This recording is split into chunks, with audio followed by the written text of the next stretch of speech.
Olha, o Abdu, o telefone dele desligou, já temos notícias. Olha, desculpa ali pelos transtornos.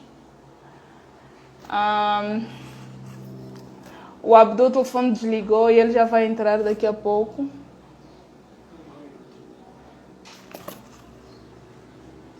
Vamos ver o que é. Ok. Encerrou sem querer a live, desculpa. Foi a minha ansiedade por querer. Foi a minha ansiedade para saber um pouquinho mais sobre o Abdu, porque na verdade ele me abandonou. Mas ele já entra daqui a pouco. Olha, desculpa, queridos convidados, é que deu um problema no telefone do Abdu, mas ele já vai entrar. E eu saí sem querer porque fui responder a mensagem e acabou atrapalhando tudo.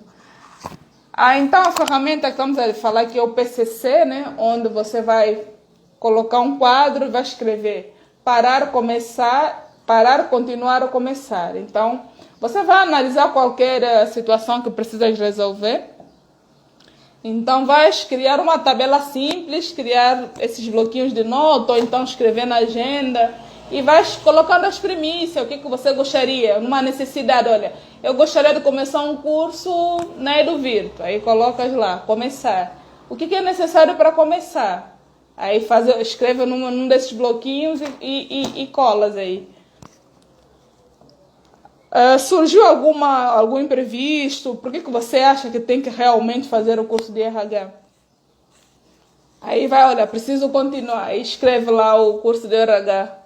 Continuou, não gostou, aconteceu alguma coisa, olha, preciso parar. Então, é uma ferramenta muito simples, qualquer um pode fazer. Na liderança também podes aplicar, muitas das vezes numa reunião, na hora de dar um feedback para um funcionário, você pode sentar, ter uma reunião e explicar o que a empresa poderia começar a fazer, poderia continuar a fazer e poderia parar de fazer. Então, você pode criar uma dinâmica, né, de repente, com o pessoal, cada um, por exemplo, escreve no bloco de notas o que precisa fazer, sabe? Aí um vai falar, olha, eu gostaria que não tivesse mais fofoca, assim por diante. Outro vai falar, olha, eu gostaria que continuasse aquele bônus. Cada um vai trazer a sua necessidade. Então, a maneira dinâmica, curta, rápida de você estar liderando a tua equipe e você saber gerenciar esse pessoal. Então, é uma técnica muito simples e a gente aconselha a estar fazendo. Para ter mais dicas sobre essa técnica, eu acabei agora o curso de RH Ágil, convido as pessoas a fazerem. A EduVirtu tem este curso. Estamos num mês de promoção, na compra de um curso, leva 2. O curso à distância é muito positivo para essa época de pandemia, porque podes fazer o curso no dia, na hora, no local que deseja, na sua própria velocidade. Então, é muito agregador. Eu pessoalmente gosto. Depois de um curso, só estou sempre a fazer o curso. Então, uma pessoa que também usufrui os cursos da EduVirtu. Estamos à espera do Abdu. O Abdu vai entrar daqui a pouco. Ok. Abdu, pelo menos ele me salva, né?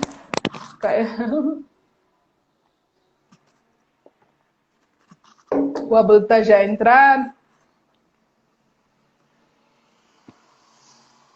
Pronto, vamos esperar o dono, o convidado, né, que está mais preparado. Pessoal, façam perguntas. Fiquem à vontade, estamos em casa. Madeira, muito boa tarde, seja muito bem-vindo. Madeira 41. Ok. Flávio, já sei que está com uns projetos muito legais em Angola, estamos de olho, queremos saber o desenrolar desses projetos, para nós podermos anunciar também, quem sabe fazermos uma live, coisas do tipo. Seja muito bem-vindo a Angola, seja muito bem-vinda ao nosso povo. Com certeza, Angola é um país interessante para investimento, que não tenha dúvida disso, porque o empreendedor sempre analisa o mercado, sempre precisa desse reforço positivo na hora do investimento. Fique à vontade, porque é um país que ficou durante muitos anos, né, guerra civil, agora está numa fase de reconstrução. E nessa fase de reconstrução é preciso falarmos exaustivamente sobre empreendedorismo, sobre investimento, sobre coisas do tipo. E é uma das razões da nossa live, né, trazer essas temáticas que estimulam, de certo modo, o outro lado, porque todo mundo é empreendedor de alguma forma, né? Nossa, Abdu, aleluia. Nossa, eu não acreditei. Eu pensei, olha, eu estava pensando que você que estava com problema de comunicação e que eu tinha que continuar a falar. Fiquei falando à toa aqui. E eu também fiquei falando à toa aqui. Não, falando à toa não, porque eu estava, na verdade, eu estava a ocupar o teu lugar, né? Mas que bom, melhor. Obrigado. Estava aqui a ocupar o seu lugar. Não sei se deu certo, mas estava a tentar tapar o buraco. Agora eu acredito que vamos avançar tranquilamente. Vamos avançar tranquilamente. Eu passei, durante a sua ausência, passei aqui algumas dicas básicas, que é esse quadro aqui, só para ficares de olho. Esse é um quadro. Ok. É um quadro interessante, uma ferramenta básica. Falamos sobre metas e muitas pessoas, muitas das vezes, ou muitos gestores, eles não têm noção ou não têm ideia como podem efetivar essas metas. Então, aqui é uma ferramenta simples, qualquer um faz, é adaptável para qualquer projeto, que é parar, continuar e começar. Por exemplo, você quer começar um curso na EduVirtu, então você pega esses bloquinhos de nota, escreve, olha, o que eu preciso para começar o curso? Aí, olha, preciso ter os valores para o curso, preciso pesquisar sobre o curso, então colocas aqui em começar, podes colocar também as datas. Você quer continuar com essa ideia de fazer o curso? Continuar aqui na seção continuar. Olha, quero continuar com essa ideia ou não? Então, vais ir monitorando os teus planos, né? As tuas ideias e acaba sendo muito agregador. Ok. Agora podes continuar. Estavas a falar sobre... estava falando, eu não sei que momento que cortou, mas em algum momento eu estava a falar de ambientes, o ambiente angolano em termos de oportunidades, em termos de empreendedorismo, em termos da necessidade de pensar macro e o papel do Brasil para nós, os falantes de língua portuguesa. Então eu dizia o seguinte: o Brasil é a nação mais adequada, a única que pode assegurar a transferência de competência à África de língua portuguesa. Por quê? Portugal não consegue fazer isso, porque transferir competência é na base, não no top. Então, você precisa transferir a competência que precisa vir em escala, em quantidade. Você pode formar 2 PhDs, mas precisa formar 5.000 pedreiros.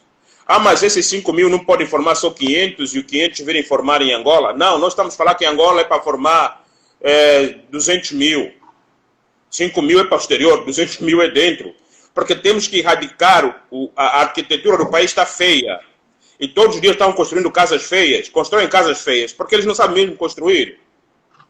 Porque um menino pobre do Moseque pode aprender a fazer uma casa muito bem feita e vai começar pela sua casa, pela casa da sua mãe, do seu irmão, do seu vizinho. E aí... Agora, mas Abdu, existe essa consciência de que eu não preciso exclusivamente um ensino superior para me tornar brilhante? O que se vende? Qual é a ideia que se vende? Isso é uma questão da elite governante. A elite governante ela tem que estar à altura dos desafios do país. Esse é o nosso grande problema. Há um desafio real, há um desafio vantajoso. O nosso real problema não é oposição, não é partidos, não. O nosso real problema é percebermos a angolanidade, o que eles precisam para que esse angolano se realize em seu solo pátrio. Os angolanos todos têm que ter a condição de se realizar. Se o seu sonho é ter uma lanchonete, então que se criem as condições para que mais e mais angolanos tenham a satisfação de olhar para si e dizer, consegui. Porque há pessoas que o sonho dele é tão pouco, mas até o sonho tão pequeno, há alguém que se dá o trabalho de atrapalhar aquele sonho tão pequeno. É alguém que atrapalha o sonho do outro angolano com orçamento público. E o mais grave é isso, ele está atrapalhando o sonho de alguém sendo pago pelo Estado. Ele é funcionário do Estado e as suas ações dificultam o crescimento do país. Há incapacidade de compreender a fala do próprio chefe. Ou seja, eu tenho a percepção que alguns ministros, alguns governadores não conseguem compreender o que o presidente está a falar. Quando o presidente fala de geração... Então, é assim, então, falando do empreendedorismo público que estás a mencionar agora, então existe um desequilíbrio a partir da própria liderança, né? Podemos falar da própria maneira de governar, do próprio esmiuçar da comunicação. Total. Eu só vou lhe dar para as pessoas entenderem qual patamar estou a falar. Em 2000, é 2004, né, que o Lula chega a presidente, foi? Eu só sei que em 2008 ele era presidente. Agora não sei que ano. Em 2008, 2007 ele era presidente. Agora não foi. Naquela campanha dele, nessa última campanha que vai lhe conduzir a presidente, eu, enquanto presidente da Liga dos Estudantes Africanos, criamos uma plataforma de debate. Convidávamos os candidatos a presidente, os candidatos a governador do estado de São Paulo, para nos dizerem, para nós, os africanos, o que significa a sua eleição. Nós, os africanos residentes, o que o seu governo vai gerar de impacto para nós residentes e para a África? Qual vai ser a sua política externa? Então nós chamamos a equipe do Lula para a Biblioteca Alceu Moroso Lima, onde podemos ouvir qual é o seu plano de governo de uma vez chegando no poder para com a África. E as perguntas foram muito claras. Não corre o risco de nós exportarmos o racismo, a sua boa vontade de somar com a África? Você não corre o risco de exportar racistas, de entregar para a África racistas? E aí, nós que mal saímos da colonização, receber um novo tipo de colonização muito mais cruel, muito mais inteligente que aquela colonização portuguesa, e que vai dar muito trabalho para um dia remover vocês de Angola? Esse era mais ou menos o tom de pergunta. A simplicidade, a objetividade na pergunta, na resposta podia-se perceber a clareza daquele ator, a clareza do que ele fará com o poder. Então, quando não está claro. Olha, assim, espera, só vou dizer uma coisa. Quando o Lula toma posse, 3 meses depois fui recebido em audiência. Eu fui entregar ao Lula um certificado de membro amigo de África. E naquela audiência uma coisa percebi. A distância entre o presidente e a governação é distância abismal. Estou a falar de países em desenvolvimento como o Brasil, a distância é abismal. A orientação do Lula para chegar até a mesa do brasileiro podia ser distorcida. Agora imagine a orientação de João Lourenço num país tão atrasado, que ainda não tem cultura de trabalho, não tem cadeia de produção. Imagine o que acontece quando o presidente fala que o PIN é para gerar 500 mil empregos, é para passar, é para 2 milhões de empregos. Se o administrador municipal compreendesse que esses programas, essas rúbricas de João Lourenço, significa a geração de emprego, se os empresários do MPLA compreendessem que aquelas rúbricas do Prodese, do PIN, significa honrar o nome do presidente, eles iam gerar mais de 500 mil empregos. 500 mil empregos com relação ao dinheiro que se gastou com o PIN é nada. É nada. Não é justo que ele não tivesse alcançado os 500 mil empregos. Quem gera emprego não é o presidente. Aqui os anéis embaixo é que estão a falhar. Então, a distorção, a vontade do presidente para a sua materialização, há um abismo aqui no meio, há uma relação abismal aqui no meio. Nós, os empreendedores, é que temos que juntar isso, a força, não sei de que maneira, mas que faça com que aquela fala do presidente, aquela vontade do presidente, a gente sinaliza para ele que nós temos competência e capacidade para lhe dar os 500 mil empregos. Agora, trate de mudar a forma de selecionar quem são os empresários no país, porque os empresários não podem ser selecionados por critérios políticos partidários. Porque o empreendedor, ele primeiro não é membro de um partido para depois ser empreendedor. Ele primeiro é empreendedor. Então, esse é o grande desafio da governação angolana.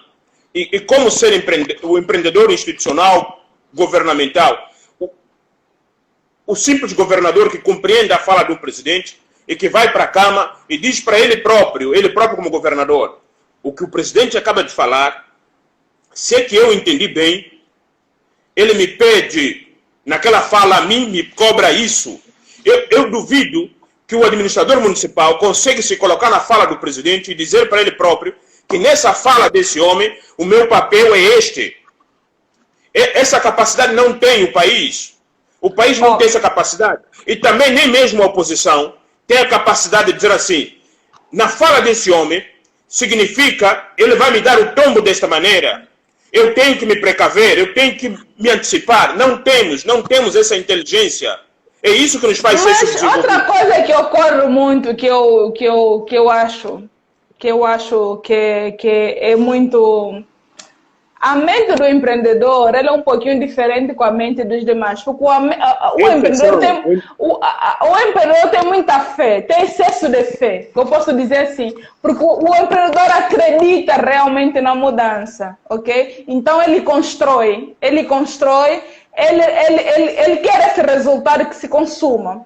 Agora, uma coisa que acontece em Angola, que eu não sei qual é o teu ponto de vista, que depois tem a pergunta da Clênia, que temos que fazer para não passar, é o seguinte, por exemplo, se eu vejo que uma amiga minha está a vender sapatos, eu gosto muito de sapatos, aí ela está vendendo muitos sapatos, ela fez um planejamento de 1 ano atrás, ou de 6 meses atrás, e ela, de repente, ela consumou aquilo depois de estudo de viabilidade, visão de mercado, e ela fez o seu mapeamento, o seu desenho organizacional tão perfeito que deu certo. Eu vou imitar exatamente já, uau, se está vendendo sapato, eu quero sair da pobreza, então vou vender sapato também. Empreendedor é isso? Porque eu lembro porque, fazendo só aqui uma ponte com a realidade angolana, eu lembro que falou-se há 2 anos atrás, ou 3 anos atrás em Angola, que a partir da lavoura, né, seria os novos negócios. E eu comecei a perceber uma febre de todo mundo querendo ter lavra, coisas do tipo. Como é que você vê essa questão? Isso é empreendedorismo? O que está a faltar? A intenção realmente é positiva, mas está tudo certo aí? Qual é a tua visão sobre esse aspecto? Há muita cultura de esperteza em Angola, e esperteza não é empreendedorismo. Eu vou começar por responder alguma coisa que você ainda não me perguntou. Você me perguntou se aquele que copia o que o outro faz também pode ser empreendedor. Eu pulo essa aí e vou falar de esperteza, depois eu venho responder isso abaixo. Há muita esperteza. E a esperteza não é traço de um empreendedor. O empreendedor não é esperto, é inteligente. O empreendedor, ele é humano. O empreendedor constrói perspectivas de consolidar aspectos humanos. Ele não é astucioso. Ele é audacioso. Ele é ambicioso. Ele é perseverante. E o que você esbarrou na lavra de Angola e tal, é muito comum ouvir e ligar a televisão e de ver laranjas apodrecer nas aldeias, de ver a produção do angolano do campo apodrecer. Essa tarde, eu reunia com uma equipe, estamos a montar um banco digital, uma mega plataforma de banco digital para empreendedores afros, latino-americanos, angolanos. Temos que ter uma plataforma financeira mundial para nós começarmos a fazer negócio. E na nossa reunião, a gente hoje estava a desenhar Angola. Não é normal que o gerente de um banco, numa comuna, num município, descobra que as laranjas estão a apodrecer e esse gerente não percebe o papel dele. Não é normal. Não é normal que um bispo de uma igreja católica assista as frutas apodrecer, o tomate apodrecer, e ele não perceba que ele é o cara que pode mudar aquilo. Não é normal. Essas pessoas não são inteligentes. Não é normal que um pastor assista a isso e não perceba que ele pode mudar aquilo. Não é normal. Não é normal. Não, o normal... Falta espírito de pertencimento. O normal é que o gerente do banco ia perceber uma oportunidade de negócio se ele fosse empreendedor. O gerente ia perceber que a senhora fulana que está a apodrecer os tomates, eu vou lhe emprestar dinheiro para ele levar esses tomates para Luanda e para a cidade mais próxima, porque esse dinheiro vai me devolver o mais rápido. Porque esses tomates, em outro lugar, estão a custar 4 vezes mais. Se ele levar ao preço X, ele vende mais rápido. Eu vou lhe ajudar a alugar o carro. Porque o gerente de banco pode fazer isso. Mas é que a nossa banca não é gerida por gente inteligente. A nossa banca é um pacato de uma massa morta, que não processa absolutamente nada. Não é normal. Não é normal. Falta empreendedorismo nesse esquema. Não é normal que um bispo de uma igreja católica, que ele representa a segunda cozinha institucional. O que eu estou a falar? O normal em outros países, a primeira cozinha institucional é o exército. Quem produz comida em escala para alimentar o seu público é o exército, que todos os dias tem que ter comida nos quartéis. Depois do exército vem a polícia, porque ele, além de alimentar a si própria polícia, ele alimenta a população carcerária. Depois da polícia vem os hospitais servem comida nos pacientes. Isso é normal dos outros países, porque isso é a república, é o Estado. O Estado funciona assim, com cozinhas institucionais. Não é normal que um povo que tem cozinha institucional, não é normal que o gerente não perceba que aqueles tomates dá para vender ao quartel mais próximo, que aquele quartel tem dinheiro para tomate. Não é normal que o administrador municipal não tenha discernimento disso. Não é normal que um bispo não saiba que eles andam comer em grupo. Mas essa visão ofuscada, essa falta de visão, parte de onde? Essa normalidade? Isso é subdesenvolvimento. O subdesenvolvimento é uma forma de pensar de pessoas que não deviam pensar daquela maneira. O que faz o país atrasar. Eu desenvolvi um evento em São Paulo, os 450 anos de presença africana em São Paulo. E comecei uma peregrinação para conseguir 3 milhões de reais. A lógica do cérebro do negro brasileiro não comporta 3 milhões de reais. O negro brasileiro não consegue imaginar um evento de 1 milhão de reais porque ele se proíbe. Ele se proíbe não se permite viver. Não se permite buscar, porque ele se proíbe, porque ele já diz que vai fracassar. Então, eu tive 9 meses para fazer isso. Comecei a negociar. O terrorismo é mental também, né? É mental. Eu comecei a negociar com as embaixadas africanas para celebrar a presença africana em São Paulo. Comecei a negociar com os ministérios. Mas, obviamente, a abordagem para a embaixada é diferente do ministério. Para o Ministério da Saúde, cheguei e disse para eles assim: vocês têm a oportunidade de apresentar à população negra de São Paulo, que é mais de 50% da população de São Paulo, tratando-se de eventos no metrô, nas estações de metrô. Há metrôs que fluem por dia, mais de 17 mil, mais de 2 milhões de usuários que passam naquela plataforma, naquela estação. Vocês têm que tornar público a vossa governação, o recorte racial na governação, o que vocês fazem na saúde, para a saúde dos pretos, pela saúde de não brancos. Então, para isso, eu vou vos permitir terem folhetos de saúde no evento dos 450 anos da população de presença africana em São Paulo. Porque essa cooperação com a África pressupõe trazer doenças típicas do continente africano para cá. E vocês têm que sinalizar isso, que o vosso Ministério da Saúde está em harmonia, em sintonia com o Ministério das Relações Exteriores. As relações exteriores não podem avançar abrindo portas para um povo sem mapear a saúde daquele povo. Quais doenças vão vir? Aí o pessoal do Ministério da Saúde disse: perfeito, isso interessa. Mas eu não vou falar aqui o nome de um órgão do movimento negro em São Paulo. Sentiu enciumado a notícia de que a Liga de Estudantes Africanos vai receber $250 mil do Ministério da Saúde e a instituição X que trabalha com as mulheres em São Paulo vai receber $30 mil. Que culpa eu tenho? Se você foi pedir $30 mil, eu fui pedir $500 mil e me deram 250. Então, quer dizer, então isso entra... Pode entender. Não, tipo, não, depois pode continuar o raciocínio. Eu quero deixar aqui claro uma coisa. Estás a dizer de ciúme, de inveja, de negro para negro. Existe isso. Mas isso nos caracteriza. Ou você acha o que eu estou a falar aqui, um negro próximo do presidente vai lhe falar o quê? Vai lhe dizer que aquele senhor está a falar à toa. Ele precisa fazer isso o quanto antes que cheguem homens como eu próximo de um presidente. Ele precisa travar homens como nós, tem que ser travados. Quem tem interesse em travar um homem como eu? As relações externas portuguesas precisa combater que haja angolanos lúcidos. A França precisa controlar os angolanos lúcidos. A América precisa controlar os angolanos lúcidos. E como somos controlados? Gerando falsos processos na nossa inteligência e que nos barra, que nos impede de assessorar o nosso presidente. Porque no final, nós vamos à cova sem nos realizar, sem nos materializarmos, sem pôr para fora 500 mil angolanos. E eles vão pensar que combateram um subversivo. Afinal, era um patriota, era um republicano, era um nacionalista, era um cérebro nacional que podia transformar o país. Não para ser presidente, não para ser contra o MPLA, para ajudar o MPLA, para ajudar qualquer governo que estivesse no poder.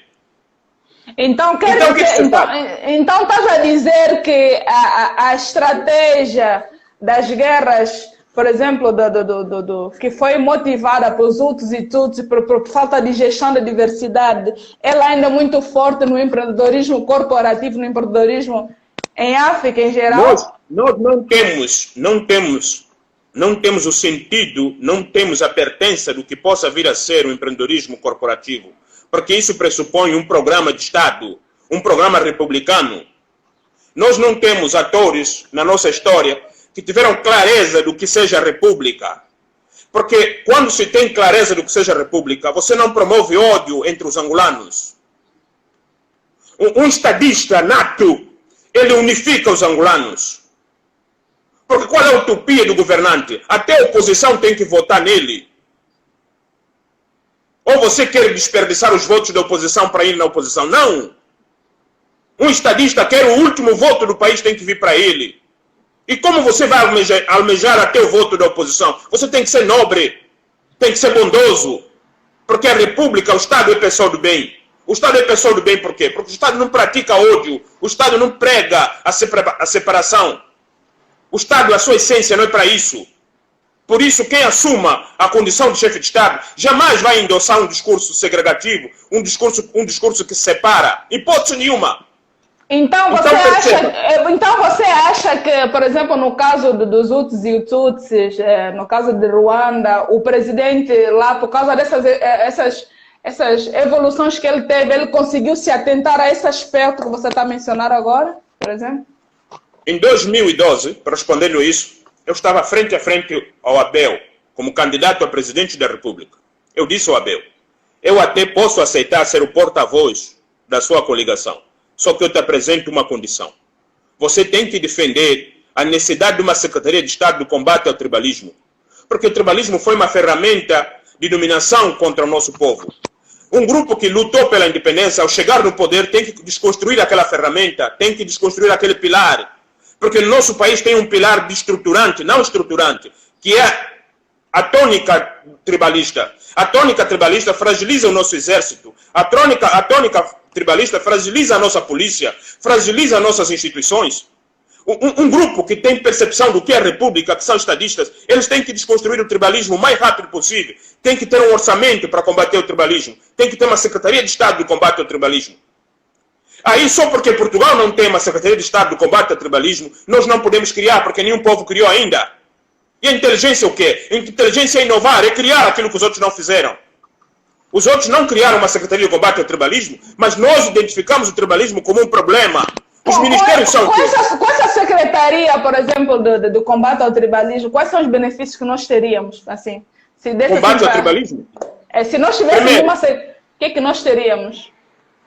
Você faria com que um jovem do Sul não teria dificuldade de expandir em território nacional. Significa, o jovem do Sul não teria problemas de abrir negócio no Norte. Ele se proíbe ele sozinho hoje, porque no inconsciente dele, ele acha que no Norte é perigoso para ele. Lá estão os camundongos, que eles são desonestos.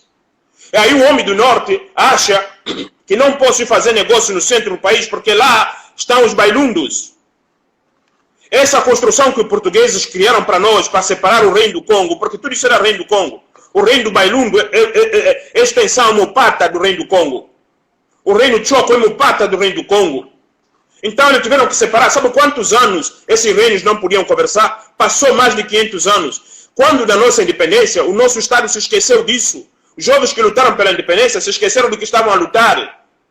O dia seguinte da nossa independência, tinham que permitir, era proibido um membro do reino do Congo visitar o Mopata do Bailundo, que era extensão, era uma federação de reinos. Era proibido visitar quando se instaurou. Então, nesse momento, nós temos que parar e refletir por que eu tenho aquela ponta de resguardo ou separação. Uau, não posso ir até o Uambo, não posso ir até Benguela. Entende uma coisa. Esses sentimentos precisam ser refletidos. Né? O que a Secretaria de Combate ao Tribalismo faria? Um jovem saudável, em todos os aspectos, um jovem saudável, vamos dizer assim, um viveiro da República, você vê se esse grande jovem vai ser um grande adulto, um jovem saudável, ele não pode ir à rua e se recusar de se apaixonar por uma mulher que seja da tribo XY. Um jovem saudável tem que estar pronto a se apaixonar com Angola, tem que estar pronto a se apaixonar com Choco, Vinganguela. Um jovem de uma família saudável, ele tem que trazer as mulheres de todos os cantos desse país e os seus pais parabenizá-lo. Dos meus filhos, eu espero que eles me trazem e até a genética agradece, né? Porque falando geneticamente, a genética agradece, porque quanto mais você ficar e casar com primo, quando mais você diversifica, mais robustece. Melhor, exatamente, então, melhor. Nós temos uma riqueza do mosaico cultural que não é promovido. Nós somos teóricos. Nós desconhecemos o que é a ação prática do Estado. Porque somos extremamente teóricos. Então, não conhecemos a nossa história para começar. Como é possível nós não instigarmos aos jovens que ainda podem escolher companheiras?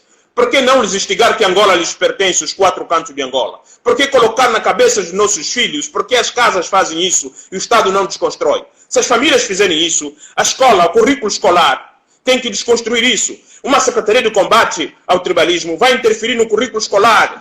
Vamos pegar o material didático. Abdu, falando do tribalismo, entra também a questão que eu acho que eu nunca falei em live nenhuma, vou aproveitar de perguntar, sobre o colorismo. É óbvio, a gradiente, o tom de polo gradiente foi usado como uma ferramenta de colonização. Quando mais claro é a pessoa, entende-se que é mais inteligente. Isso é um conceito português. E isso está empobrecendo nosso país. Nós vamos colocar mestiços em cargos muito sensíveis, pensando que o fato dele ser mestiço é inteligente. E a mestiçagem constitui um colegiado nesse país, que eles são unidos e muitas das vezes se esquecem que eles também são negros. Porque o mestiço é negro fora da África. Dentro de África ele se recusa de se ver negro. O mestiço no Brasil se defende como negro, se bate no chão como negro, mas em Angola ele não é negro. E o que preocupa é o seguinte, vamos chegar numa conclusão que o negro fica sem, como você fala, sem porto seguro. Tipo, tem Angola, uau, é mestiço, é um pouquinho, existe aquele colorismo, né? Aí volta no Brasil é negro. Tipo, como o africano está perdido na história e no mundo e está sem parada? Como é que é? Porque chega em Angola, porque fica só aqui, não pode ir para o lado. Como é que fica essa questão? E como é que nós podemos, não fugir do nosso tema, como é que nós podemos fazer a ponte com o empreendedorismo? Isso que estás a dizer, eu vou começar por dizer o seguinte. Tem uma figura da história mundial, um dos maiores líderes da história da humanidade, chama-se Amílcar Cabral. Amílcar Cabral diz o seguinte: quando maior é o contato entre povos, entre raças, maior é o atrito. Olha, Abdu, um momento só, depois não esqueça a tua pergunta. Tem uma pergunta da Clênia aqui que nós não respondemos. Ela fez para você e depois vai que o live termina e não responde. Um momento. A Clênia fez uma pergunta muito interessante, que obviamente... Nossa, cadê a pergunta da Clênia? Vou partir aqui pelo Ricardo, tá? Sim. A Clênia havia perguntado sobre qual é a visão... Deixa eu ver. Qual é a visão do Abdu sobre a Eduvito como seu modelo de ensino à distância? Qual é a ponte, tipo, qual é a importância, né, do ensino à distância esse momento? Da Eduvito em si. Para aquele que conhece da Eduvito. Antes de cortar a nossa comunicação, quando eu fiquei fora do ar, eu dizia o seguinte: o Brasil é um dos poucos povos que pode transferir competência para nós. Quando eu falava que o Brasil pode transferir competência para nós, eu estava a dizer que o modelo dele de comunicação é acessível aos níveis mais baixos no ponto de vista curricular. O brasileiro, quando se comunica, ele, de uma só vez, ele adota uma comunicação que letrados e não letrados conseguem compreender. Um povo que tem esse padrão de comunicação significa a sua capacidade de ensinar. Ele leva conceitos complexos e descomplica. Então, na Eduvitro, tem lá naquela plataforma a possibilidade de aprender coisas complexas com uma linguagem não complexa. Então, vou lhe dar um exemplo para que serve a Eduvitro. A Eduvitro serve para um indivíduo que termina a faculdade de engenharia e ele sozinho no seu quarto, ele sabe que de engenheiro aprendeu nada. Mas ele tem um canudo de engenheiro. E para que vai lhe servir a Eduvitro? Agora eu preciso depositar dentro do meu currículo conteúdo de verdade. Então, é importante o certificado Eduvitro, é irrelevante o certificado. O importante é que Eduvitro vai te dar conteúdo. O que é te dar conteúdo? Você é arquiteto, mas não sabe trabalhar com CorelDRAW, não sabe fazer uma planta em 3D. Na plataforma da Edu Vitro, você vai aprender a fazer a planta em 3D, que a sua universidade onde ficaste 5 anos não te ensinou. Porque o modelo de ensino de Angola não se aprende, porque ele é prolixo. É uma linguagem onde o professor ele próprio tem necessidade de se envaidecer dos vocabulários, da harmonia dos verbos. Ele não está atendendo o princípio da comunicação, ele não está nesse estágio, ele ainda é criança, é moleque. Ele ainda se admira, nossa, como eu falei, você ouviu, o outro que está em casa assistindo a televisão, do maluco falando na televisão, vai falar, nossa, esse estudou mesmo. E por que ele estudou? Porque não entendi nada que ele falou. Então, se você não entendeu nada o que ele falou, esse gajo estudou mal. Porque se ele estudou de verdade, ele se comunica com os que menos entenderiam. Então, a Edu Virtua serve para isso. Ai, mas esse diploma é reconhecido. Dane-se, isso é irrelevante. O importante é que o diploma da sua universidade não te ensinou nada. Agora aprenda. Você vem de uma universidade angolana, está vazio, está cru. Só que você não consegue falar para as pessoas que estão cru. Então você fecha... E depois na Edu Virtua você pode fazer, tipo, no segredo mesmo. Fica lá no teu quarto. É isso que eu estou falando. Tipo, ninguém está sabendo. Yeah. Eu vou te dar um exemplo. Zequimuendo. Olha, sim. Você terminou a economia e não sabe calcular a taxa de retorno interno. Não sabe calcular o T. Aí você fala, vou fazer como? Vou na Edu Virtua, vou estudar a taxa de retorno interno. Isso. Você terminou o direito, mas nunca ouviste falar do direito marítimo. Você é ex-advogado, mas não sabe do direito do petróleo, não sabe sobre o racismo ambiental, não sabe conceitos estranhos que você nunca ouviu falar. Aí fala, vou no Edu Virtua, vou estudar o direito desses segmentos para agregar ao meu currículo, porque eu já tenho diploma que me autoriza a falar disso, só que não tem nada. Então vou aprender. Excelente! Estou sendo claro, gente? Muito claro. Okay. Muito claro. Tem mais outra pergunta? Não, essa pergunta mesmo. O pessoal, a Clênia gostou da tua resposta. Ele falou sim, senhora, gostou. Ela gostou muito da tua resposta, agradeceu a tua resposta. Ela que perguntou sobre essa importância da Edu Virtua. Vou seguir já aquela outra. Na cultura angolana, de um quadro, do intelectual, eu não podia estar aqui de cabelo despenteado, tinha que estar cabelo todo cortadinho, entendeu? Tudo arrumadinho. Cara, o Brasil faz isso, o Brasil te deixa solto. O Brasil te põe conhecimento na cabeça e te tira a vaidade. Verdade, isso é verdade, isso é verdade. Pô, na Unicamp, eu fui estudar na Unicamp, tinha colega meu que ia descalço na sala de aula, andava descalço no campus universitário, de calção. E o professor não lhe proibia de entrar na sala de aula. Porque ele não estava aí para desfilar atrás, estava aí para pôr conhecimento. E a vaidade fica por fora do campus universitário. Quer dizer, estás a dizer que o angolano é excessivamente vaidoso? É isso que estás a dizer? Tem algum problema em ser vaidoso? O kit de subdesenvolvimento é o seguinte: os 3 componentes de subdesenvolvimento: vaidade, preguiça e desconfiança. Os povos desenvolvidos desconfiam de tudo. Ele não tem nada para lhe roubar, mas desconfia que vão lhe roubar.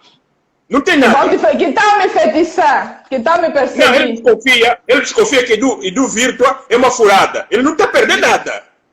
Ele está sem conhecimento. Ele vai fazer o curso, mas acredita que não, isso aí não vai dar certo. Ele está sem conhecimento. Tem diploma na mão, mas não tem conhecimento daquele diploma. Tem oportunidade de fazer o curso, mas colocou não sei de onde na cabeça dele que Edu Virtua vai lhe prejudicar.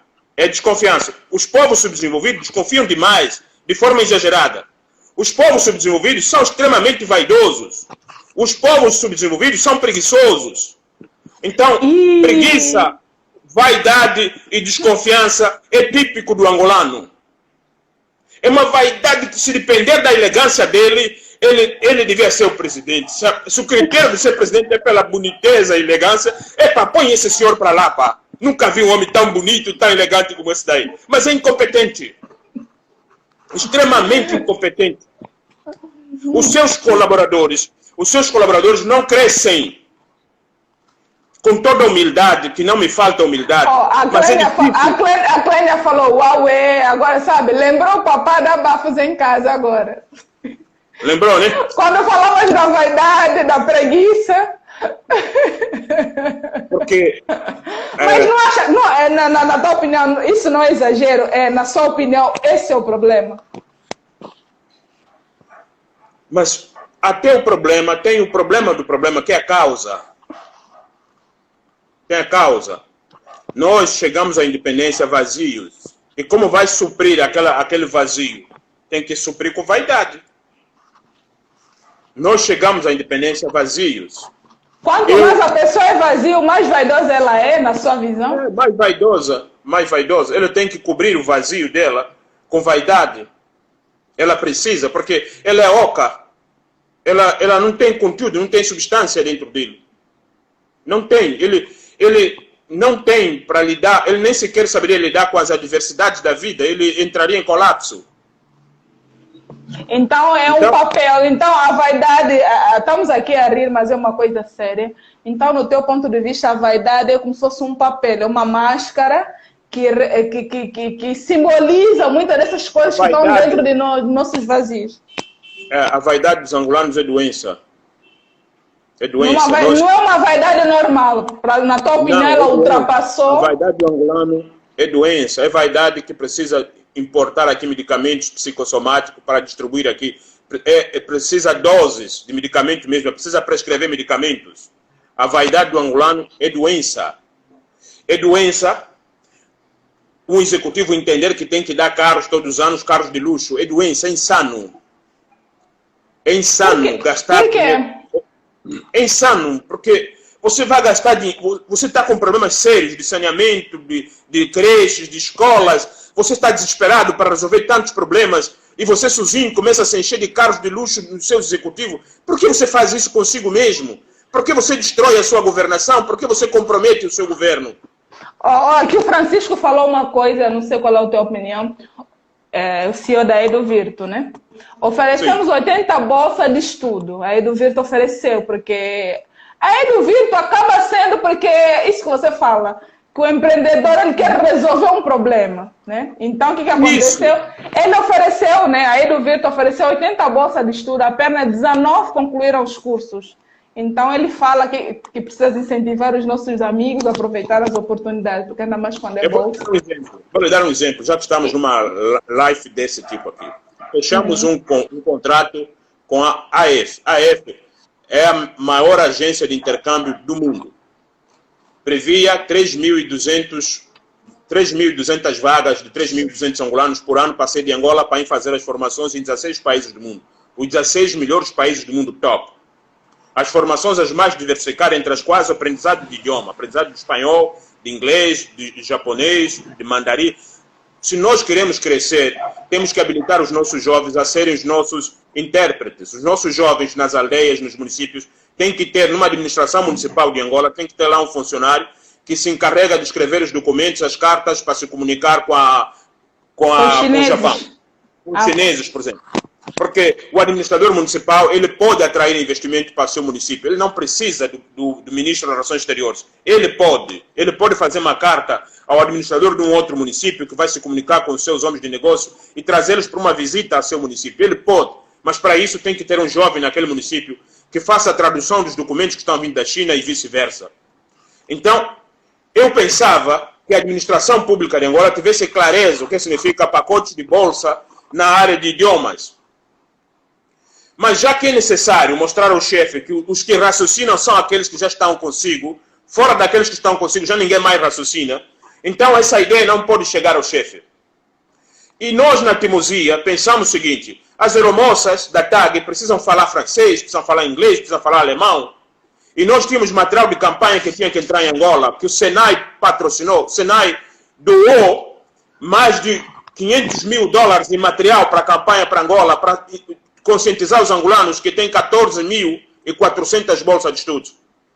O fato de eu não ser do governo, alguém entendeu que tinha que falar que ele é da oposição. Alguém inventou, porque é dessa forma, para impedir que o presidente vigente na época, que era Eduardo Santos, usufrua da inteligência dos seus. Porque aquilo era uma inteligência minha e de outros angolanos que estavam a ajudar e que ia resultar na governação do Eduardo Santos. Porque no final, aqueles quadros seriam formados na vigência do governo de Eduardo Santos. Ele teria ganhado com isso. Mas os seus homens mais próximos, que estavam a pilhar o país, São eles que falaram que aquilo não pode entrar, porque precisamos enganar o chefe. Não é diferente do que se faz hoje. Eu fiquei no ar na televisão dizendo que a formação que o governo está a anunciar, que custa $800 mil, dá para executá-lo a $1.600. Fui desacreditado, porque precisa se roubar o Estado angolano. Peraí, $1.600 mês? Desculpe só. Espera só, deixa eu fazer a pergunta. Qual o valor é necessário que o governo gasta para formar alguém no exterior? O governo de Angola, nós temos que ter coragem de começar a pesquisar. O governo de Angola, no governo de Eduardo Santos, gastava, só na Angola gastava mais de $1.600.000 para formar um quadro nos Estados Unidos e na Inglaterra. E recebia dinheiro. Para você entender. Quando João Lourenço chega a tomar posse, coincide no momento que ele abre o país, e quando ele abre o país eu consigo um espaço de televisão e ponho a boca no trombone, e ponho para quebrar. O constrangimento daquele programa de rádio e de televisão que eu dirigia, ele fez com que o crime organizado do país tivesse a vergonha e reduzisse o custo de formação a $800 mil. Eu estou a falar aqui num lugar que pode ser gravado e a Procuradoria-Geral da República me chamarem. Eu estou falando num lugar que o Tribunal de Contas pode me chamar e eu quero que aconteça isso. Então veja, quando eu vou à televisão e denuncio que aquele orçamento de Estado que quero gastar $800 mil para formar 100 angolanos, é mentiroso, é desonesto, é fraudulento, é prejudicial à República. Estão a sabotar o orçamento público, porque dá para formar 2.000 angolanos com aquele dinheiro, 4.000 angolanos com aquele dinheiro. Então, um homem que fala isso publicamente, numa emissora de televisão, dia seguinte não lhe procuram para nos ajudar a formar mais? E por que não lhe procuram? Porque o crime organizado está sentado ao lado do chefe. Está bem colocado. E ele está a continuar... O Francisco fala que hoje, pela EduVirtu, é possível fazer o ensino superior completo online com $15 mil completo. Esse é exatamente o orçamento do ensino superior à distância. $15 mil. Agora nós montamos, para ter ideia, há 2 anos atrás, negociamos com a Impacta. Para quê? Não dá para pensar uma república sem materializar a quarta revolução, porque não há profissão no mundo sem o uso de computadores. E um povo com analfabetos digitais, como podem ter professores que são analfabetos digitais? Os nossos professores de Angola não têm a certificação de Office, a certificação mínima. Como podem insistir a nos manterem atrasados e gastando dinheiro que seria suficiente e mais do necessário para que nós não fôssemos atrasados? Que maldade é essa? Então veja, como os filhos desse país... É satânico. É satânico. Os filhos desse país, ao exemplo da EduVirtu de vocês, quando vocês apresentam uma plataforma da EduVirtu, quando eu apresento uma plataforma da Muini, e lá encontra as formações superiores, todas elas disponíveis, e vem um demagogo falar que o aspecto legal do ensino à distância, vai falar isso com aquele angolano que não saiu daqui. Porque nós estamos vindo de debates de Estado, onde tínhamos que impor ao Estado brasileiro políticas que respeitassem os não brancos. Eu tinha que impor na escola pública de São Paulo, ele não podia continuar a servir comida somente de brancos. Nossos filhos não podiam frequentar a escola para aprender a comer a comida italiana e seus filhos brancos não comiam comida africana. A Secretaria de Estado de São Paulo aceitou introduzir a muamba na escola pública porque eu tinha que fornecer a muamba. Porque o racismo não é quantos pratos você servia nesse empreendimento? Tínhamos contratos que passava de 52 mil pratos a serem servidos em diversas escolas.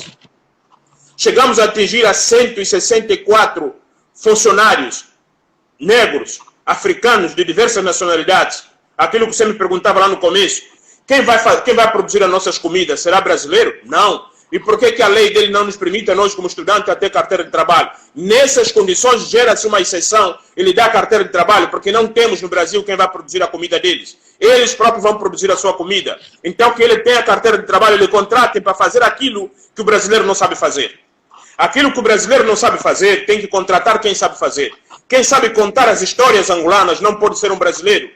Temos que ser nós próprios.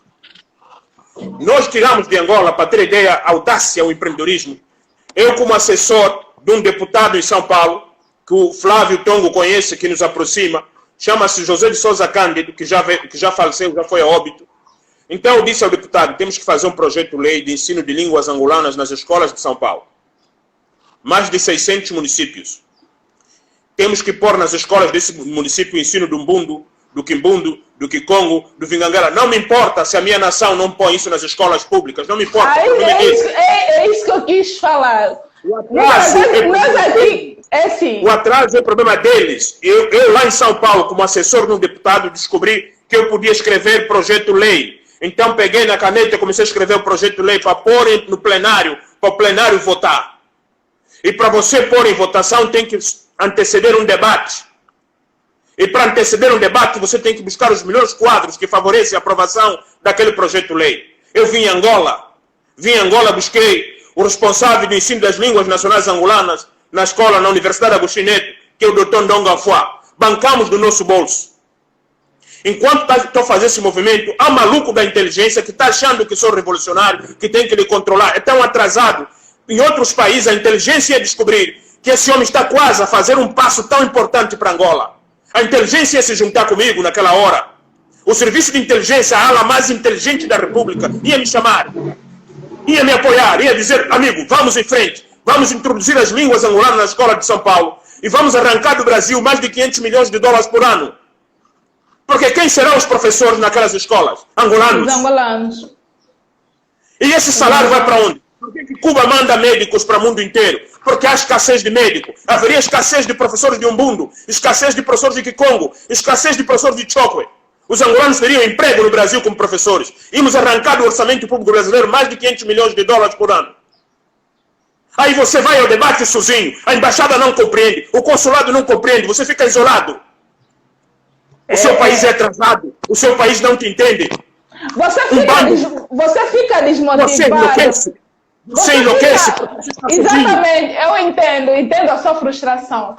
Você fica desmotivado com isso? O empreendedor não está frustrado. Corrija, o empreendedor não se frustra. Sabe? Isso. Porque isso é combustível. Na verdade é uma provocação. Essas dificuldades todas te desmotivam ou te dá mais garra para que... Muita garra. Depois desse fracasso, entre aspas, eu ainda parti para uma outra empreitada para fazer o Pacto Nacional de Educação. Então convido no Brasil, fecho uma parceria com o Senai e convido os líderes da sociedade civil angolana. Convida, se você, Samakuva, é realmente um homem que quer o poder, realmente sabe o que fará com o poder, então há de convir que você precisa formar quadros em escala. Venha assinar um pacto de formação dos angolanos em escala. Um pacto de formação de angolanos de forma indiscriminada. Chamamos todos os líderes de todos os partidos para se juntar no Brasil e assinarmos um pacto de 78 mil bolsas de estudos. Vamos assinar um pacto. Qualquer angolano que chegar ao poder não afete o programa de formação dos angolanos, não associe aquele programa à política. Nós que estamos na frente disso, não sejamos tidos como oposição. Vamos assinar um pacto de compromisso com a formação dos angolanos. Por que a oposição não se fez presente lá? Por que a direção da indústria não se fez presente para assinar um pacto de formação? É um sofrimento que vocês não têm ideia. Entendi. Sabe quem foi lá para ir ver essa questão? Quem viajou para lá foi o dirigente do MPLA de formação de quadros. Quem viajou para lá é o dirigente do MPLA ligado a Sonangol Indústria e Investimento, é que viajou para lá. Ainda chega lá, ele chega lá com um ar de partido. Eu não estava lá pensando em partido, estava lá pensando em república. Negociei com todas aquelas instituições brasileiras para criar um pacto de educação pensando na república. O empreendedorismo não é pedir licença para que seja permitido. O empreendedorismo é buscar solução dos problemas que te afligem. Quais problemas que te afligem? Aquela mãe que não consegue pagar a formação dos seus filhos. Aquela jovem que luta para conseguir se formar. Você tem que perguntar para você próprio, aquele sofrimento que estou vendo, em que momento eu posso intervir positivamente para combater aquele sofrimento? Vou pedir permissão a quem? Okay. Se o meu ser cristão... Não, o Flávio diz assim, minha filha de 5 anos tem acesso ao aplicativo de ensino Quimbundo, fruto dessa iniciativa do Abdul. Parabéns. Isso são frutos, né? Não desista. Não fique desmotivado e continua com as suas lutas. Olha, Abdu, nós hoje falamos do empreendedorismo, definimos o empreendedorismo, creio que baixou naquela... Creio que apagou o vídeo, porque depois vamos postar esse vídeo. De uma maneira resumida, o que é o empreendedorismo, que tipo de empreendedorismo nós temos e como ela está hoje em dia em Angola, para resumir, visto que aquele vídeo cortou, só para o pessoal entender o que é isso, empreendedorismo, para que fique gravado no nosso live, que aquele outro saiu. Ok, chegou com muito corte, mas fui pegando alguns trechos e não o suficiente para eu responder com clareza. Mas pelo pouco que eu pude ouvir, você me perguntava o que tem a ver de empreendedorismo com a propagação dessas línguas nas escolas públicas de São Paulo? Não fui. Eu entendi perfeitamente, porque você criou uma forma de inovar dentro de um país que não é Angola, isso ficou claro. É mais do que isso, porque é mais do que isso. É a cultura, é a nossa memória. Mais do que isso também, porque a militância racial, a militância para militar para uma sociedade mais justa, um planeta onde deixa de ser perigoso ser negro, porque ainda é perigoso ser negro no planeta Terra. Porque as nossas terras de origem, ainda se você estudar um pouco mais e tiver lucidez, vai ter problema de ser compreendido. E nas outras terras que não são nossas, é terra dos brancos. Você tem um teto máximo onde você pode crescer. Um profissional como eu cresci até um teto onde o máximo onde um negro pode chegar no Brasil atingir. Quando comecei a aprovar projetos para a Lei Rouanet, eu atingi o máximo de um quadro do terceiro setor onde ele começa a bater. Quando eu tenho uma ONG que firma contratos com a Secretaria de Educação, contratos de pagamento de dinheiro público, vindo do cofre público para a minha ONG, mais de 70 mil dólares por mês, mais de 200 mil dólares por mês, a Secretaria de Educação de São Paulo, fazendo esses pagamentos para a Liga de Estudantes Africanos, eu atingi o máximo onde um líder negro pode atingir na América Latina. Só que eu queria mais. Eu queria criar os centros culturais e empresariais afro. E para isso eu tinha que conversar com as elites políticas africanas, a começar com o Palácio Presidencial de Angola. Tinha que conversar. E eu trouxe projetos para cá, conversei com os filhos de Eduardo Santos, para lhes explicar, nós tínhamos que expandir os centros culturais para exportar a cultura angolana. Mas eles não tinham como compreender aquele sofrimento que eu trazia. Ele não tinha chance. Os seus assessores não tinham como lhes assessorar. Ele não tinha atores à altura daquela pauta que eu trazia. Era inalcançável. Então, você evolui e chega num ponto que você não pode mais crescer. E você tem que procurar um lugar para crescer. Eu pensava que em Angola eu podia crescer. Afinal, era mais fácil crescer num território de racistas do que num território de matumbos. Porque o território de matumbos você pode morrer. Ele pode te matar. O racista, se ele perceber a lucidez da sua busca, ele ainda vai dizer, eu vou tirar proveito desse preto, vou ficar perto dele. Eu tenho minhas vagas na minha universidade, chamadas vagas remanescentes. Eu tenho a licença do Ministério da Educação para 8 mil alunos por ano de entrada e não consigo ter sequer 8 mil candidatos. Então, minhas vagas remanescentes vou vender para a África. Estou gostando desse louco. Eu me lembro do reitor de uma universidade,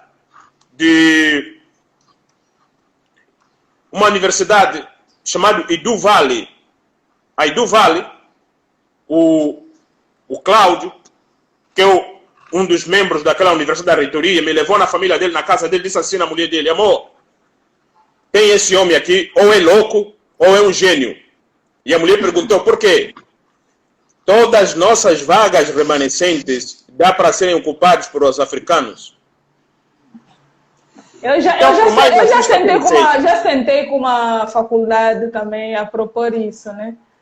Então, tem uma N coisas para se propor para Angola, mas isso que você fala, muitas das vezes temos um teto, um limite que não nos permite ir para além. Então, mas também nós não vamos deixar de fazer, vamos fazer aquilo que for no nosso alcance, né? Ou mais ainda, para que possamos sempre empreender, porque o empreendedor, como você falou, tem que corrigir a palavra frustração. Porque o empreendedor sempre procura uma porta, né? Quando a porta fecha, procura uma janela, dá um jeito. O que eu estava a pedir é o seguinte, tem muitas pessoas que estão a entrar agora, nós estamos a falar sobre o empreendedorismo corporativo e serial, onde o Abdu trouxe um pouquinho das suas experiências como empreendedora, suas experiências reais e aquilo que ele acha sobre o empreendedorismo.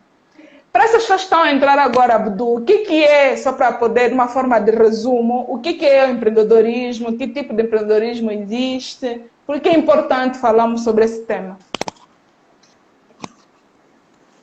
Ai, olha como somos nesse momento. Somos prejudicados com a qualidade da nossa internet. As coisas mais importantes, parece que a internet tem sentimentos. Quando você fala coisas mais importantes, ele corta. Para não falar que isso é censura tecnologia. Quando você quer falar verdade, ele deixa você falar, a internet flui. Exatamente. Isso é nos impedir de nós contribuirmos para o país dar certo, para o governo de João Lourenço dar certo. Estamos sendo impedidos de ajudar esse homem, de ajudar o seu governo. Quer dizer, até a internet está contra, mas vamos lá. O resumo,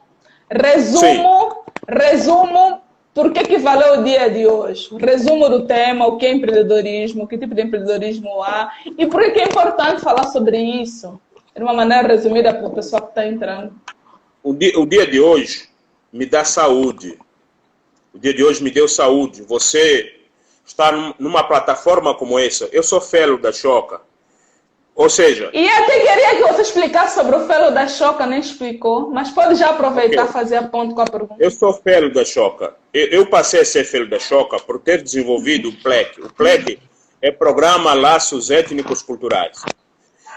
Depois de muitos anos de militância, de combate ao racismo, percebi que o racista não era culpado, ele foi formado racista, ele não escolheu ser racista. É além da capacidade dele de escolha. É uma lente, é um filtro que colocaram na cabeça dele que ele não consegue tirar sozinho. E os racistas eram formados e são formados nas escolas, nos espaços escolar, no currículo escolar. Era preciso interferir no centro de formação de racista. Enquanto ele ainda é criança branca, lhe conta histórias africanas enquanto ele é criança branca. Enquanto ele é criança branca, lhe sirva comidas africanas enquanto é criança branca. Enquanto ele é criança branca, lhe vista roupas africanas enquanto ele é criança branca. Para que ele, na sua memória de paladar, venha fazer parte a África. Quando adulto e ver uma placa escrito restaurante africano, ele possa parar com o carro e descer para comer naquele restaurante. Se não acontecer isso na idade que ele é criança, ele vai pensar que comida africana significa um nojo, uma gororoba. Porque comida revela a inteligência de um povo. No prato vem a inteligência, a combinação dos temperos. Então, na cabeça dele, um povo atrasado, um povo menos humano, não pode ser inteligente. E você, para desconstruir isso, tudo que ele tem na vida de pensamento passou pelo sensorial. Nada chega no intelecto sem que passa pelo tato, pelo olfato, pelo paladar, pela audição e pela visão. Passa tudo pelos 5 sentidos. Bela noite, eu tentando pensar de que maneira posso desconstruir o racismo. Tenho que encontrar um caminho para desconstruir o racismo. Estudei filosofia para isso. Eu tenho que encontrar uma forma de descrever o racismo. Porque naquele ano eu estava fazendo várias palestras em várias escolas, paradas pedagógicas para reciclagem de professores. Então, naquela madrugada, eu descobri que tudo que chega ao intelecto passa pelo sensorial. Então, a lógica racista passou pelo sensorial. Ele não teve contato com comida africana, não comeu. Não teve os aromas africanos, não conhece os cheiros agradáveis africanos. Ele só imagina que o africano representa a caatinga. E aí, você tem que pensar, quais cheiros posso trazer para ele entender os cheiros de África? Então, tem que lhe trazer o cheiro do gengibre. Eu tenho que trazer isso no espaço escolar, onde eles estão sendo formados racistas. Eu tenho que trazer os meus mitos. Essas crianças têm que ilustrar os mitos. Têm que ilustrar o catondo, o cabúndulo, o quimbiji-mbiji. São mitos, são personagens mitológicas do nosso mosaico mitológico africano e angolano. Eles têm que conhecer esses mitos. Mas estás a falar, é assim, tipo... Isso é um projeto muito interessante. E em Angola não é possível Porque assim, eu percebo que muita história africana sobre a África, sobre pessoas que saíram de províncias específicas, que é uma documentação. Na história, existem documentos que você encontra nomes e culturas aqui. Mas não me foi passado, né? Não me foi passado essas histórias. E, de repente, seria interessante o pessoal, a partir de Angola mesmo, no sistema de ensino, ter esse contato com a cultura, porque a gente não conhece. Se a gente não conhece, a nossa identidade também fica perdida. E se a gente não tem identidade, vamos paparicar as outras identidades e nós nos perdemos, né? E esse projeto não tem como se implementar em Angola ou uma das coisas também que não houve barreira para se implementar? Pelo estilo de ambiente que te encontras. Zakimoene. Oi. É o seguinte. Tudo que você falou, não escutei nada. Para você saber que é sacanagem. Tudo começou a cortar. Mas o grau de... Não, em suma, eu quero que assim, esse projeto maravilhoso que você implementou em São Paulo, por que não implementar em Angola? Uma vez que nós também precisamos entender da nossa cultura. Precisamos saber por que não pensou em aplicar em Angola também? Não ouviu. Ok. Entenda uma coisa, só que eu vou falar aqui. O grau de compromisso com essa fala, com esse ambiente aqui, eu tenho que superar os defeitos da comunicação. Eu tenho que ter uma capacidade de, mesmo com ruídos na comunicação para dificultar a abordagem, ainda assim eu tenho que ser capaz de colocar uma fala, mesmo não tendo compreendido o que a Zakimoene fez de pergunta, eu tenho que ser inteligente de desconfiar falando antes o que eu devo continuar a falar. Continua, vamos ver se você acerta o que eu estava tentando dizer. Vamos ver se linka. Vamos. Continua. Eu quero acreditar, os que estão no Brasil estejam te escutar perfeitamente e o importante é isso, que te escutem perfeitamente. E tomara que também escutem o que eu esteja a falar. Mas quero dizer o seguinte. Dá para escutar. O dia que tivermos os primeiros angolanos a pensar cultura no governo, os primeiros angolanos, nós nunca tivemos. O dia que tivermos os primeiros angolanos pensar cultura de verdade, os primeiros angolanos, o primeiro governo que tiver a primeira equipe para pensar cultura, o nosso currículo escolar vai sofrer uma alteração que vai unificar o nosso país.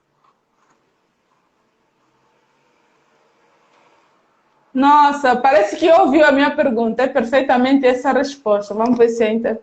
tá perfeito. Está respondendo exatamente o que eu perguntei. Perfeito, continua. Está chegando com corte, que triste. Não, mas pode continuar, que eu que perguntei. Deixa eu escrever aqui. Pode continuar. O dia que tivermos o primeiro governo que vai ter uma equipe realmente que pense em cultura, a primeira vez que Angola amanhecer com 4 homens, mulheres, no Ministério da Cultura, que tenham competência para pensar o que seja efetivamente a cultura a ser levado no currículo escolar, o que é cultura de facto, o dia que compreendermos o que significava a colonização, o que se negou da gente, a primeira vez que tiver um grupo que faça isso, nós vamos unificar o país. Porque a escola, a necessidade que a escola tem de servir a merenda escolar, ela vai servir o menu cultural, o menu gastronômico nacional. Então haverá dia dos pratos chocos, dos pratos vinganguela, dos pratos ombundos, dos pratos vimbundos. O menino ter comidas tidas como comidas dos ombundos, dos vimbundos. O menino do sul vai ter na escola um dia que servem comidas do norte. Porque se esse grupo governou o país 40 anos, não entendeu o que é isso, o grau de incompetência, o grau de desfocamento, de deslocamento do que seja a governação é tão grande, é tão deslocados, que o primeiro dia que os primeiros angolanos reunirem para pensar o currículo escolar, o primeiro dia que os primeiros angolanos reunirem para pensar a formação nesse país, E que não esperem que Portugal vai nos dar uma lição, vamos ir copiar. Portugal não tem nada para nos ensinar sobre isso, nada. Porque Portugal não tem lá um povo chamado Umbundo, um povo chamado Vimbundo, outro povo chamado Choco, Vinganela. Portugal não tem isso. Isso é nosso. Tem que ser os seus filhos que aprenderam a raciocinar, compreender como se faz gestão de cultura. Porque eu ensaiei isso em São Paulo. Eu ensaiei quando desenvolvi o prédio, que me fez ser fellow da Choca. Os fellows são atores do terceiro setor, cuja prática de conceber projetos e de execução de projetos geram impactos globais, geram impactos na vida das pessoas e são capazes de transformar a história, o percurso de um povo, de uma aldeia, de um município, de uma comuna. Esses são os fellows. E eu passei a ser fellow. Ou seja, fui consagrado internacionalmente como um homem que pode mudar a história de um povo, de uma nação, de uma aldeia, de um município, de uma comuna. Ele desenvolveu uma forma de raciocinar que muda o percurso. Eu sou fellow. Muito bom. Eu sou o segundo fellow africano. Muito bom. E quem é o primeiro? Não está dando para ouvir. Ao ser fellow da Choca, não é o ser fellow da Choca que me deu o empreendedorismo, não. A Choca precisa selecionar esses atores e apoiá-los. De tempo, eu passei a ser remunerado pela Choca. A Choca pagava para mim mais de $3.000 por mês para que eu continuasse a desenvolver o PLEC, para que eu continuasse a desenvolver um programa. O PLEC é Programa Laços Étnicos Culturais. É como os diferentes poderem coabitar na mesma empresa, na mesma cidade, no mesmo país. Como unificar, como a diversidade ser usada como um estimulador de inteligência. Porque a diversidade das pessoas mais inteligentes. Então aquelas crianças em São Paulo passaram a ilustrar os mitos angolanos. Aquelas crianças passaram a comer as comidas angolanas. O cérebro processa os paladares. O cérebro consegue comparar. Essa comida me parece o quê? Essa comida me parece X. A língua tem informações neurais que ele transmite no cérebro e torna a cabeça daquela pessoa muito inteligente, até nos paladares, nos cheiros.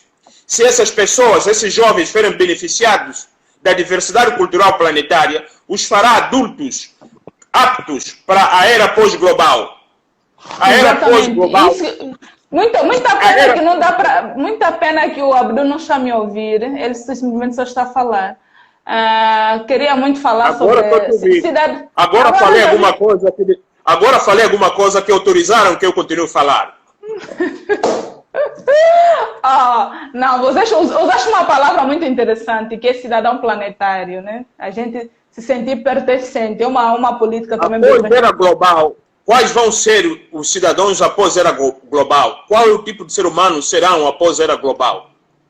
Planetário. Serão seres humanos que ultrapassaram o tribalismo, o regionalismo, todos esses preconceitos. Esse será o traço, o comportamento normal do ser humano.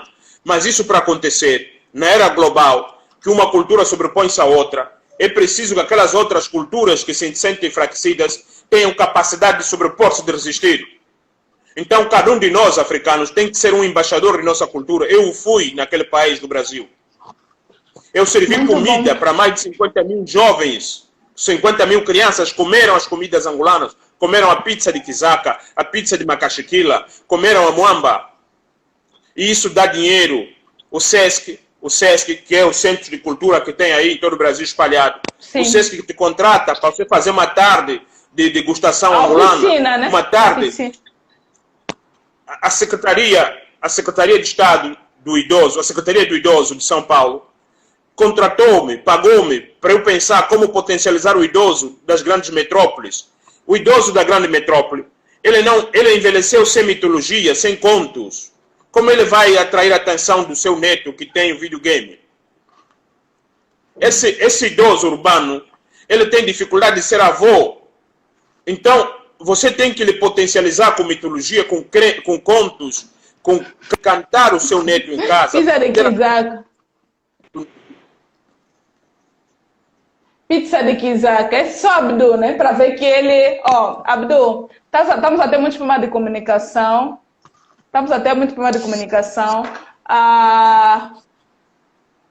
Creio que já falamos de muita coisa aqui. Vai ter outros lives. Amanhã, não esqueçam, no mesmo horário, vamos ter aqui a nossa Paula Moraes. Vamos falar sobre empreendedorismo social. Não esqueça, ela é presidente da Fundação Ana Carolina. Abdu, estás com problema de comunicação? Creio que vamos terminar por aí. Vamos terminar por aqui. Tenho que agradecer.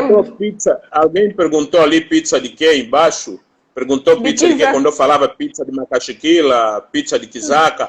A inteligência absorve a pizza. A pizza não é dos europeus, é dos chineses. Os europeus foram inteligentes, colocaram seus ingredientes na pizza. E quem proíbe os africanos de ser também inteligentes e colocar seus ingredientes na pizza? A pizza, na verdade, também não é dos chineses, é dos egípcios, dos africanos. A tal famosa cebola.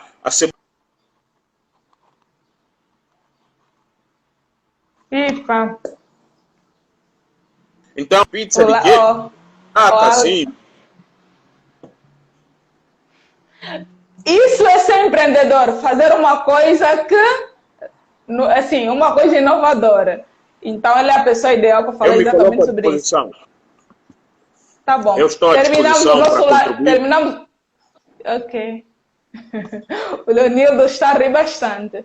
Muito obrigada pela presença de todos aqui. Amanhã vamos continuar com a Semana do Empreendedorismo. Acredito que o Abdu trouxe subsídios bastante positivos. Continuam a seguir nas nossas programações, partilhem com os amigos. Não fica só para nós, né? Vamos compartilhar com os amigos, porque sempre é muito relevante trazer essas experiências. Abdu, muito obrigada. Muito obrigada por aceitar o nosso convite. Muito obrigada por essa tua disponibilidade, por contar suas coisas íntimas, né? Seus projetos e partilhar conosco. Nos sentimos privilegiados por isso. Os que estão aqui, por favor, amanhã no mesmo horário, partilhem com amigos. Vamos fazer aí do Virtu crescer. Não esqueçam. Temos mais de 1000 cursos. Façam os cursos e tem mais. Muito obrigado. Estamos juntos e estou a dispor para responder eventuais perguntas. Consigam achar aí no Facebook e outras formas. Obrigado, Simone, por essa oportunidade que me foi dada de vir aqui e partilhar o pouquinho que eu tenho de conhecimento. Ok, muito obrigada e uma continuação de uma boa segunda-feira. Nós que agradecemos. Tchauzinho. Obrigadão.